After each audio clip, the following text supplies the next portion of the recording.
Darksiders is an incredibly derivative experience. It is derivative to such an extent that I wasn't even sure that I'd be making a video on it.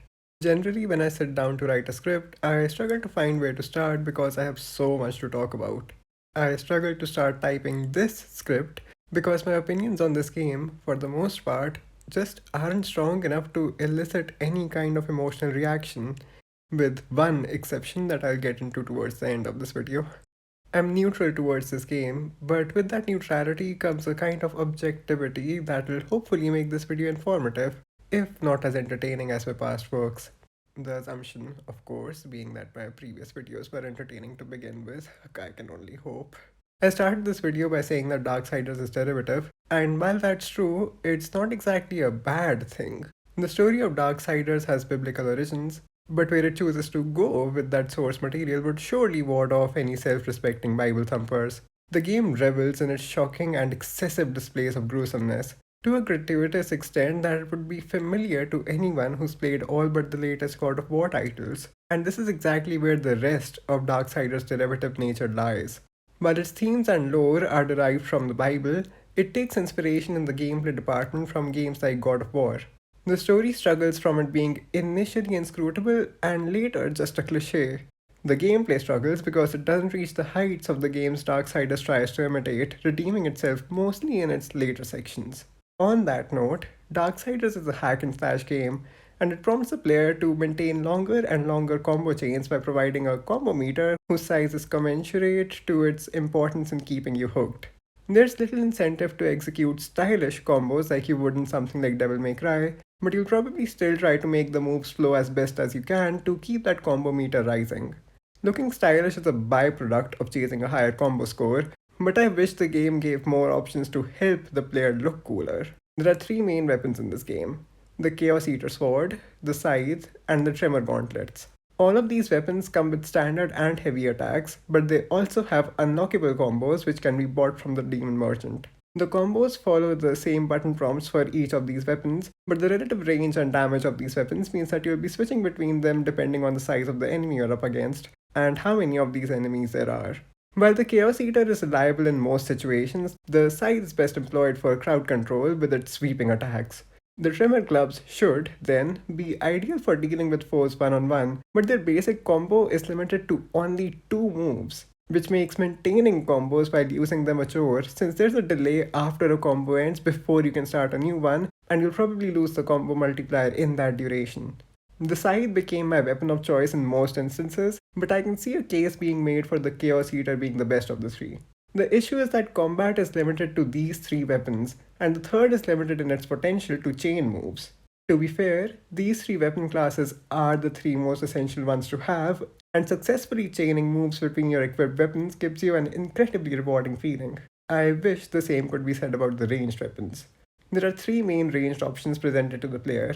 The first of these is the Crossblade, the love child of a giant throwing star and a chakram that you can hurl at enemies. Charge it up, and you keep on them for longer.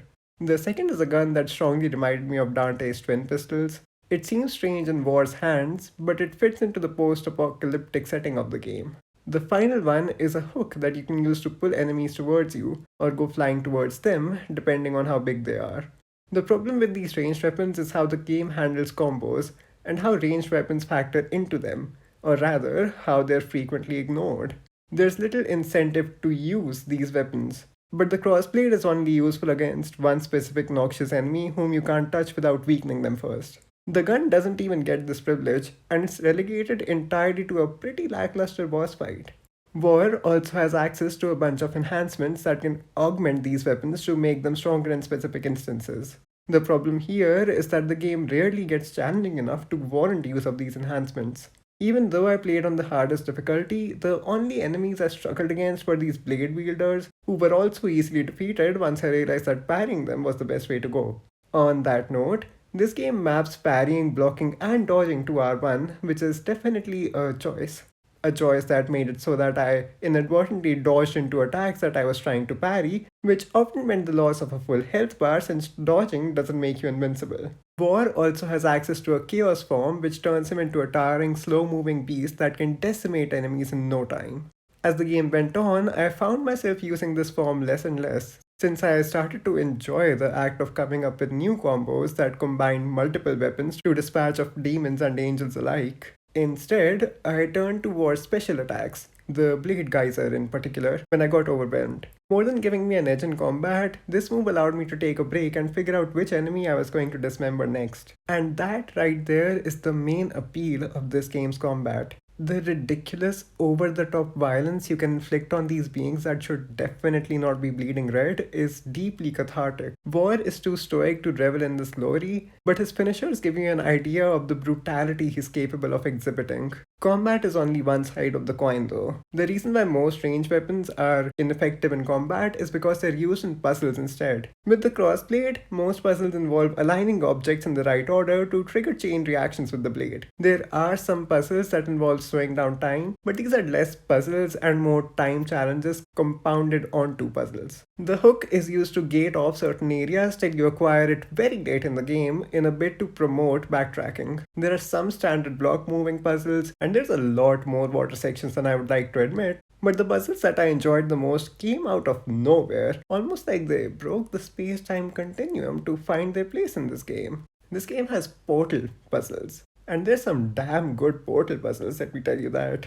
Darksiders literally gives you a portal gun and a playground to use it in. Sure, there's only certain surfaces that you can shoot portals onto, but the game really does the most to make these puzzles engaging within this restriction. It mixes things up by making you shoot portals through portals, adds the complication of momentum, and even plays around with light reflection. The entire section where you're trying to get Astral out of his prison is fantastic. Not only are there enjoyable portal sections, there's also tough combat encounters. But the portal gun gives insight into Darksiders' biggest strength and its greatest weakness, its unique gameplay scenarios. At some points, this game feels more like a greatest hits compilation than a cohesive experience. There's shooting galleries and bullet hell like sections in here, but the way the game handles shooting controls makes these a chore. Sometimes you'll be shooting portals, other times you'll be riding a horse, shooting at one of those things from Tremors, but you'll constantly be faced by Darksiders' struggle with finding its identity, which holds it back from realizing its potential in any single domain.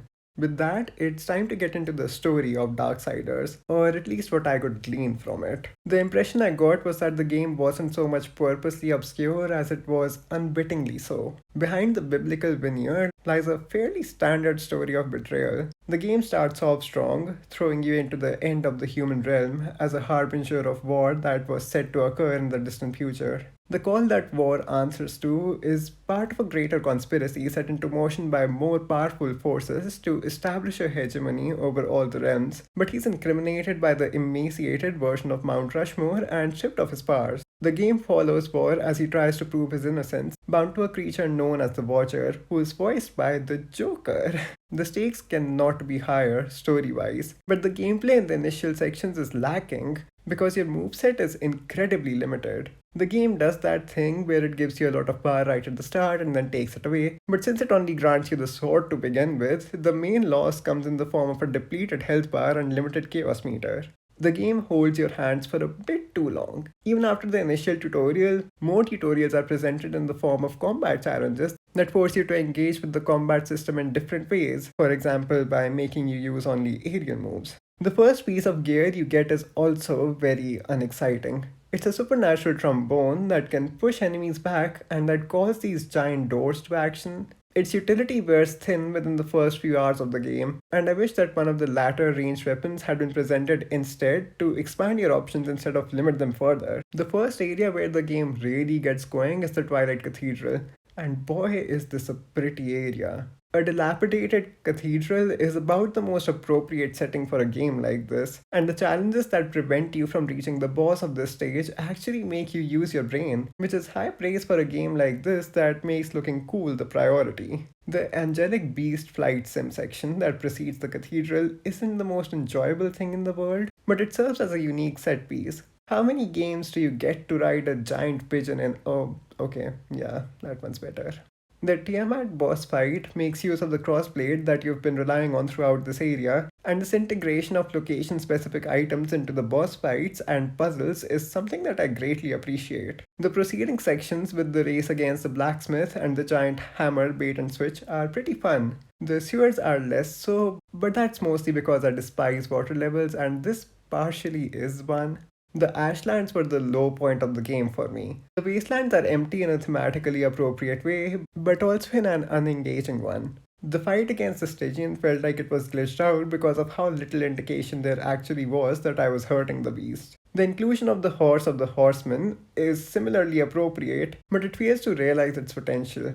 The only time where you'll actually be using the horse in any meaningful way is in the Ashlands, and it becomes another one of those unique gameplay scenarios that isn't able to successfully relate itself with other gameplay mechanics in an interesting way. Traversal in general is laborious, and I wish they'd had the horse turn into enchanted shoes or something to speed up War's slow jogging pace. I've already harked on about the Black Throne in the gameplay section, but I'll gladly do it again. The light puzzles and portal puzzles are the highlight of the game. There's so much fun to figure out, and the proficiency in combat some of these encounters require is appropriately challenging, considering that you'll probably have unlocked the best moves for your weapons of choice at this point. The fight against Shadow War isn't as much of a spectacle as I'd like for it to be, but I'm a sucker for games that pit you up against a challenger who's at equal footing as a player. The final piece of gear that the game presents you with is also the most boring one. You're given 3D glasses and the instruction to go back to places you've already been to get the pieces of the Armageddon blade, to finally assemble it and take down the big bad. Thankfully, these pieces are located in areas with convenient fast travel points, but I wish the game made me work harder for them. It's still great to finally find out the significance of those phantom anvils I've been seeing throughout the game, but the fact that I could already have reached some of them interferes with the sense of achievement I should be experiencing at this point. The final boss is a nice set piece, but I much prefer the gimmicks employed by the earlier bosses to the one that the first half of this fight implements. Throwing down on something like the giant spider or the griever by using the tools you've just been given makes the player feel a sense of agency that dashing around on Rudolph as you wait for the giant angel demon dragon monster to land simply does not. The final cutscene where War sets into motion the very apocalypse that he had been accused of starting is pretty epic though. That's the average playthrough of this game wrapped up, but we have to remember that Darksiders is a Metroidvania. I draw attention to the genre of this game because it makes some of the decisions that the devs made regarding backtracking truly baffling. As a completionist, I am aware that not everyone will engage with the game to the same extent that I do. That being said, Metroidvanias are made to be replayed, and it's imperative that they provide the player with good incentive to do so, as well as conveniences that make backtracking more fun. The inability of Darksiders to provide either is what urged me to make this video, so let's finally get into the debilitating journey to the platinum now. After completing the game on Apocalyptic, you have to go back through and collect anything you missed the first time around. What complicates this is that some areas like the Hollows do not have dedicated fast travel points, and you have to backtrack a very long way to get to them. The map in this game is very hard to wrap your head around, and while the game world certainly feels connected, it really feels interconnected. Add to this War's movement speed, and you have a really tiresome run back through straight corridors.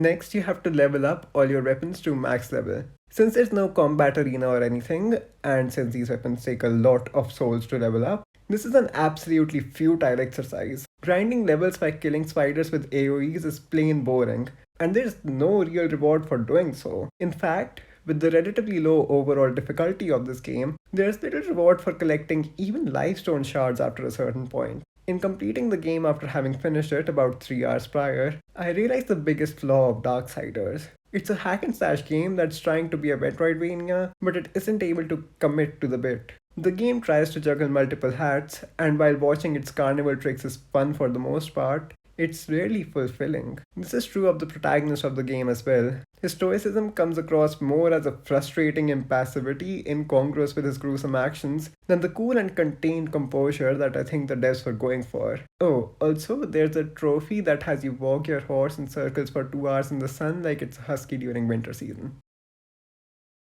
Darksiders is not a bad game, but it's seldom a remarkable one. It's very much a product of its time, and its struggle to find its identity holds it back. What makes Darksiders fun to go back to is the video gaminess of it all. We rarely see games trying to simply be games anymore. This is a product of its time, yes, but the definition of a video game at that time was functionally different from ours, and that's exactly what makes Darksiders worth playing still. I will be covering Darksiders 2 soon, so subscribe if you want to watch that video. The first Darksiders game I ever played was Darksiders 3, and I'm excited to go back to that game and replay it once I'm done with 2. With that, I bid you adieu.